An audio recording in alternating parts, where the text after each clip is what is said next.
So welcome to all of you Shiksha 360, and today basically we have to discuss chapter number 2, clear chapter number 2 of ABM. That is basically we have to discuss some of the important points regarding the chapter number 2. So chapter number 2, that is basically supply and demand curve. That is related to the basically supply and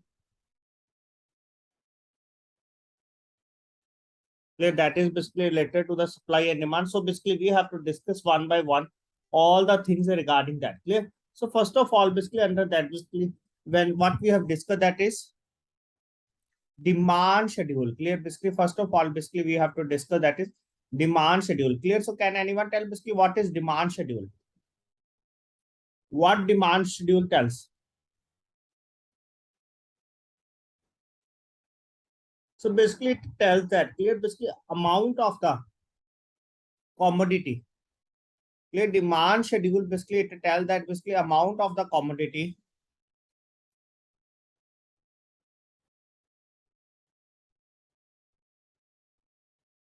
or product. Clear. Basically amount of the commodity or product the customer buys. Clear. Basically amount of the commodity or the product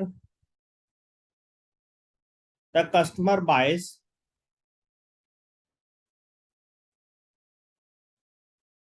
basically it depends upon the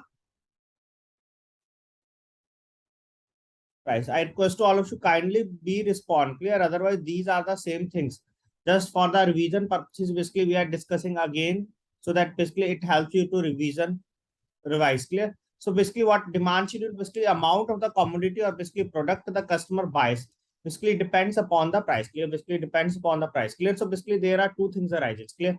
Price, that there is a relationship basically between the price and the quantity. If price is more,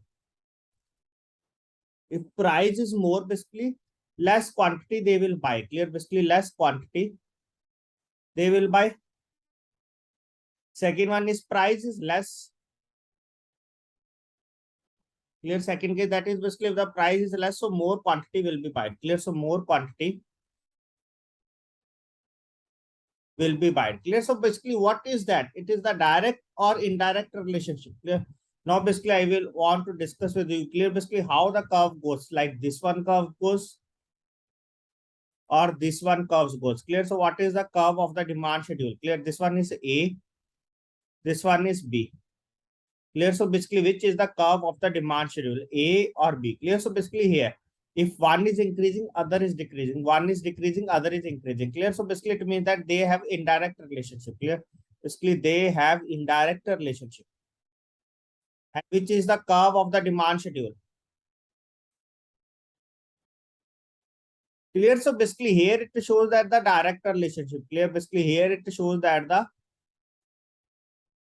direct relationship. Clear. But here we know that basically one thing is increasing, the other is going to decrease. Clear. So this is not our answer. So basically this one is the answer. Clear.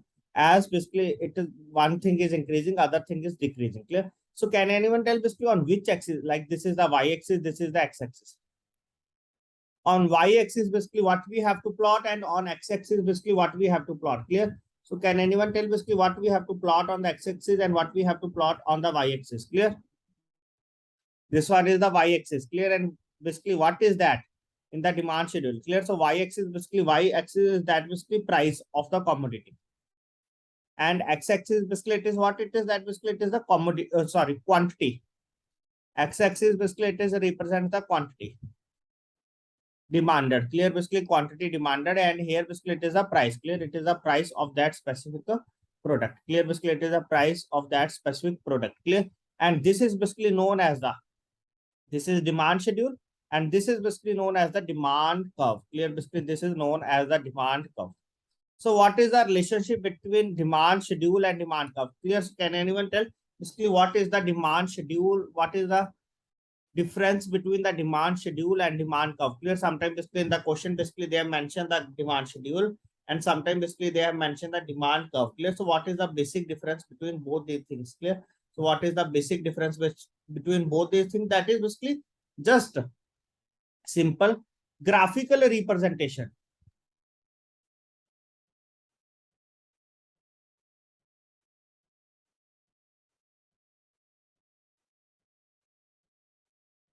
of demand schedule, clear, graphical representation of demand schedule is known as demand curve.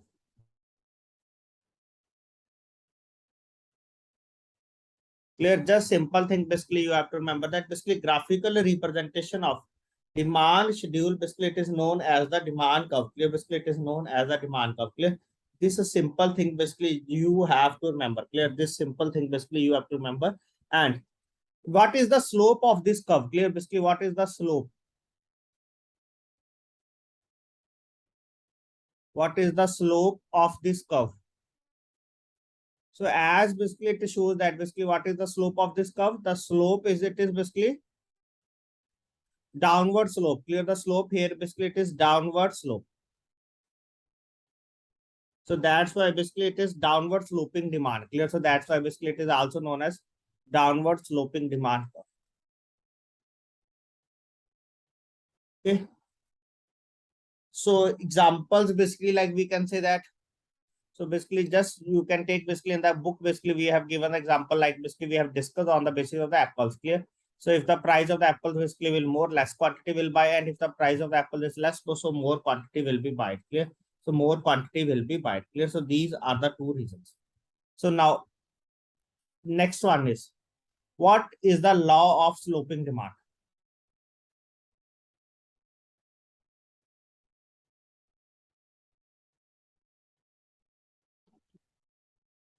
Or law of, sorry,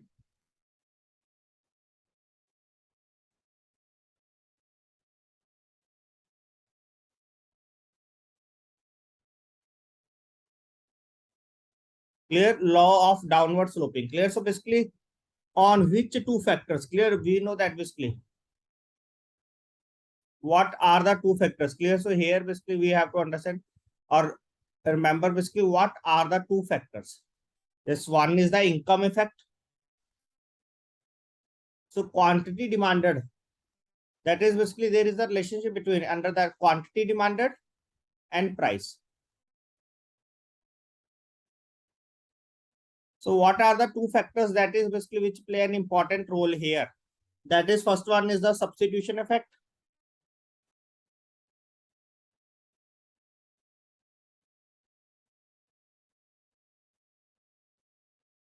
Second one is the income effect. Clear. Second one is the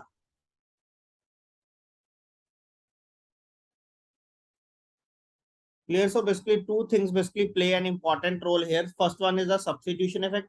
Second one is the income effect. Clear. Basically second one is the income effect. Clear.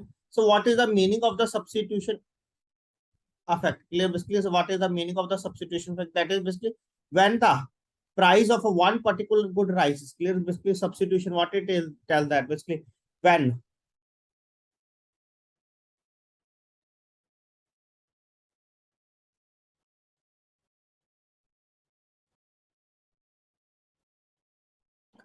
the price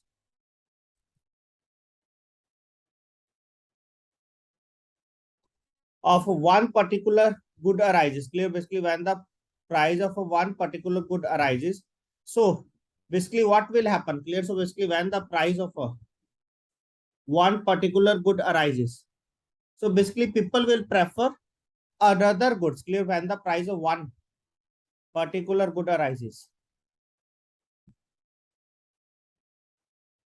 so basically people will prefer other goods of the similar thing. Clear. Basically people will prefer other goods of the similar thing. Like we can say that basically there are products, basically there is a one product, like we can say that rice.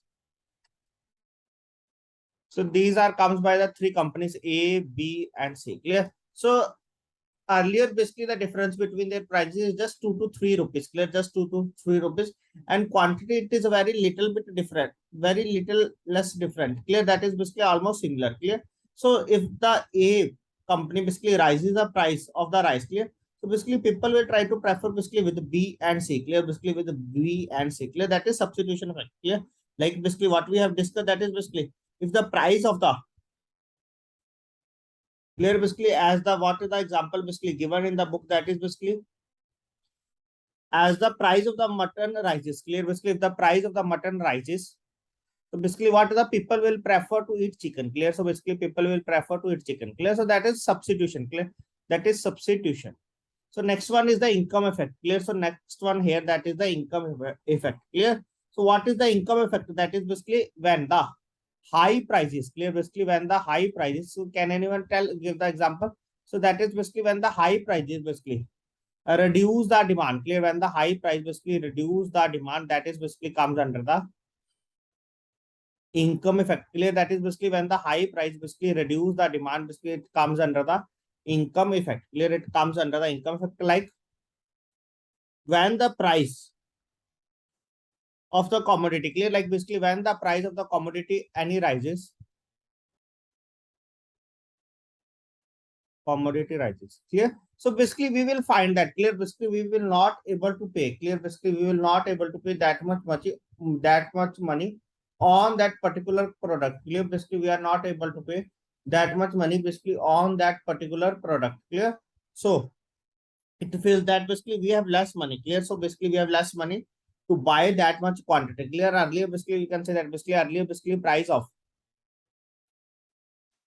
1 kg of apple is 180 rupees. Now basically it will enhance to rupees 270 or 250 rupees, clear? So basically earlier basically we are getting 7 apples in 180 rupees. Now basically we are getting only 5 apples. Oh sorry, 5 apples in 180 rupees, clear? Or price rises, or basically 7 apples basically in 250 rupees, clear? 7 or 8, clear? As per the quantity, clear? So now basically we will feel that basically we are able to now less quantity, clear? Basically we are able to less quantity. That is the income effect. That is basically due to the rise in the price of the commodity, clear? Basically due to the rise in the price of the commodity, basically we are decreasing our demand, clear? Basically we are decreasing our demand. So please tell fast basically up to this much point. Hope it is clear to all of you regarding the downward sloping and what are the factors. First one is the substitution effect, second one is the income effect, clear? Second one is the income effect, clear? Now next thing basically which we have to discuss here, that is there are some forces, clear, behind the market demand, clear? Basically there are some forces basically. This is very important, clear? Basically market demand and what are the forces basically behind the market demand, clear? Very important, that is forces behind the market demand, clear? This is the most important thing basically which you will expect in the examination, clear? Directly. So can anyone tell basically what are the forces behind the market demand?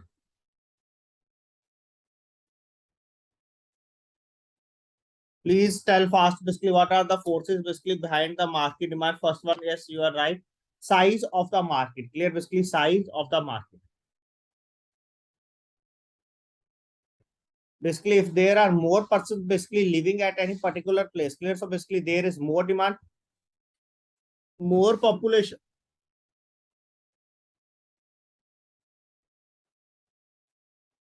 more population, more demand,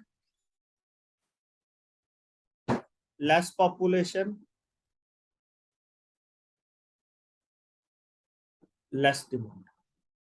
That is the size of the market, clear? Second one, basically one student tell that average income, clear? This is also important.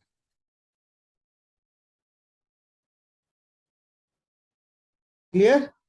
Average income, that is basically average income. That is what is the meaning of that, clear? Basically if the average income of the persons, or basically if the average income of the consumer basically rises, clear? So basically they will tend to buy more, clear? If the average income basically of the consumer, average income of consumers rises, so people buy more, clear? So people buy more. The thing basically that prices to be remain same, clear? Price to be remain same, clear? This is also one of the important thing. Next one here, that is the related goods, clear? Next one, that is basically the related goods, or we can say that basically related goods, or simple language we can say that basically the price and availability of the related goods, clear? Price and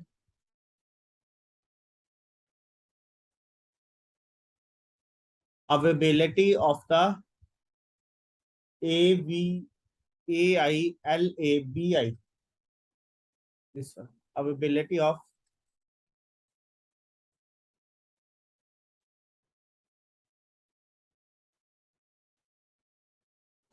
price and availability of the related goods. Clear?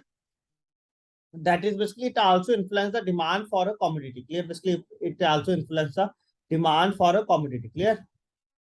That is basically if the substitute product. Clear? It under that basically what we have to discuss basically if the price of the substitute product is low. Clear? If the price of the substitute product is low, so basically people will prefer to buy basically that product which has a less price. Clear? Which has a less price. Like basically we can say that basically there are two companies of the paste. Like just basically Colgate,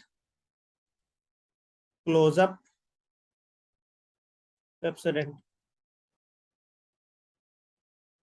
So basically, like two companies, clear, Colgate and Pepsodent. Clear. So if this company basically will raise the price, clear. So basically, people will prefer more this product, and if this company basically will raise the product price, basically, so people will prefer this product. Clear. So that is basically we can say price and availability of the related goods because both products are available in the market. Clear. Basically, both products are basically available in the market, and they are also available in the market. Basically, we can say that basically of different quantities. Clear, in different quantities.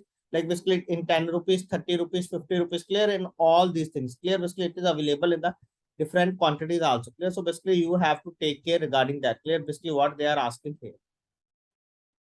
Clear. Just you have to remember. Clear. Basically, for the examination purpose. Just you have to remember the definitions. Clear. Just you have to remember the definition. You are able to understand all these things very properly. Clear. Basically, you are able to understand all these things very properly. Now move to the fourth one. Fourth one here, that is next one, that is the taste and preference. One student is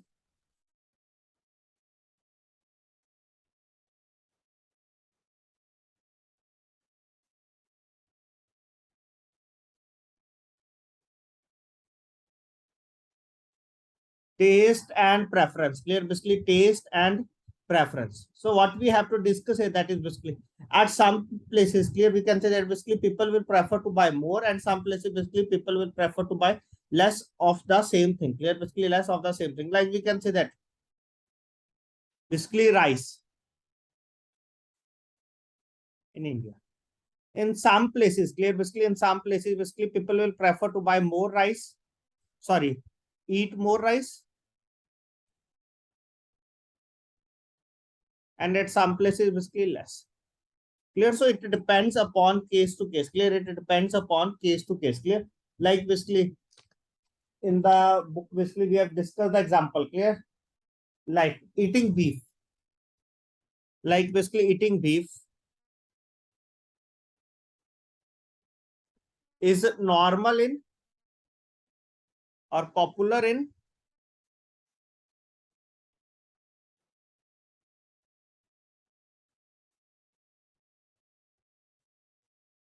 America, but in India is not clear. But in India is not clear. So it depends upon region to region. Clear. So basically it depends upon a region to region regarding all these things. Clear. Basically regarding all these things.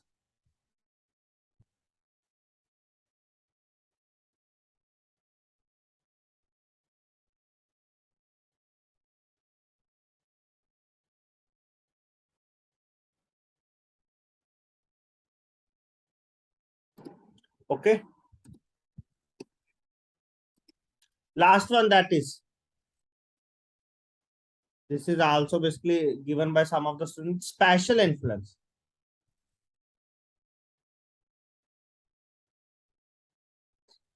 Spatial influence basically depends upon any particular region.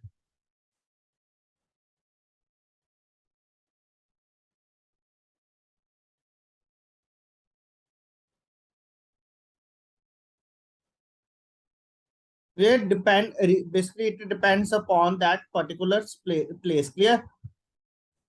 Like we can say that example, rainy season.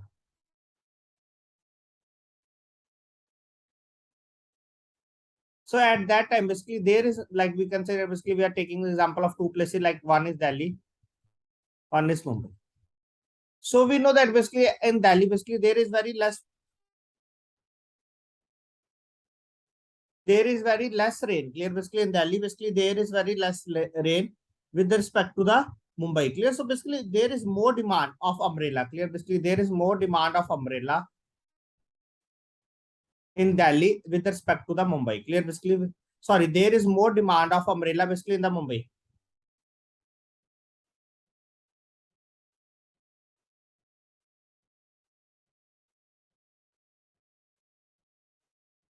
Clear? So basically there is more demand of umbrella basically in the Mumbai, because in Delhi basically there is less rainfall. Clear? Because in Delhi basically there is less rainfall with respect to the Mumbai. Clear? So basically there is more demand of umbrella basically in the Mumbai. Clear? So that is basically known as the special influence. Clear? That is basically with respect to the specific region. Clear? Basically with respect to the specific region. Clear? Or we can say it like in the Jaipur. Clear? Basically there is more heat. Clear? Basically in the Rajasthan, in some district, basically there is more heat. So basically people will use also the umbrellas. Clear? Basically to protect basically from the direct sun rays. Clear? Basically they will also use the umbrella. Clear? So that is, it becomes depends upon region to region. Clear? So it depends upon a region to region. Clear? So this is the same thing, that is the special influence. Clear? That is the special influence. So this is basically the overall brief discussion of the demand schedule. Clear? Basically this is overall brief discussion of the demand schedule. Okay. So one or two other points basically which I want to discuss with all of you.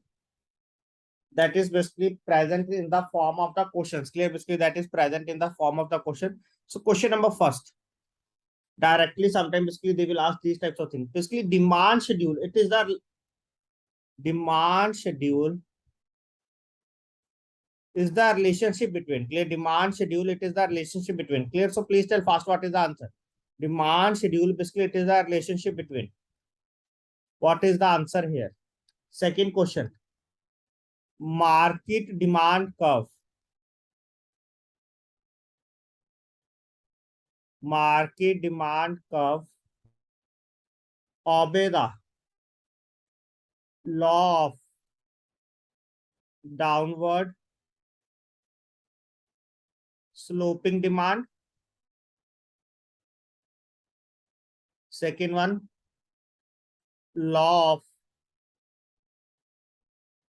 upward sloping demand. Third one, law of diminishing. Fourth is none of these. So first question, demand schedule, basically it is a relationship between, basically it is the relationship between the price and the quantity bought. Clear? Basically it is a relationship between the price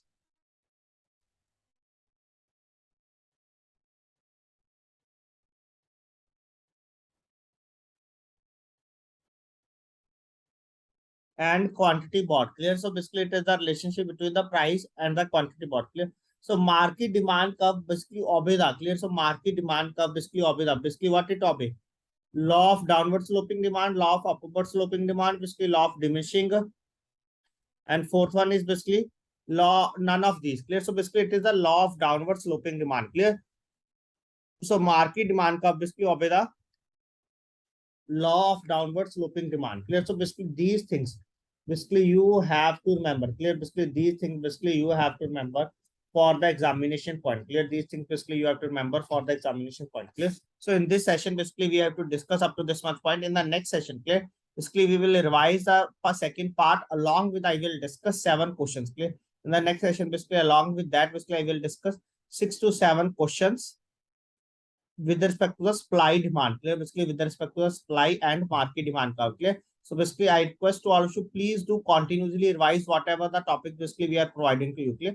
Along with the regular topics you have to do revision. Clear? Because only after that basically you are able to understand all these points. Clear? Definitely I will tell you, basically you will find straightforward questions. Clear? What we have discussed here, directly you will find basically straightforward questions. Clear? From these things. Clear? Just basically you have to understand the concept. Clear? Whatever basically important, basically we have discussed everything here in the revision parts also. Clear? So thanks to all of you for joining this session.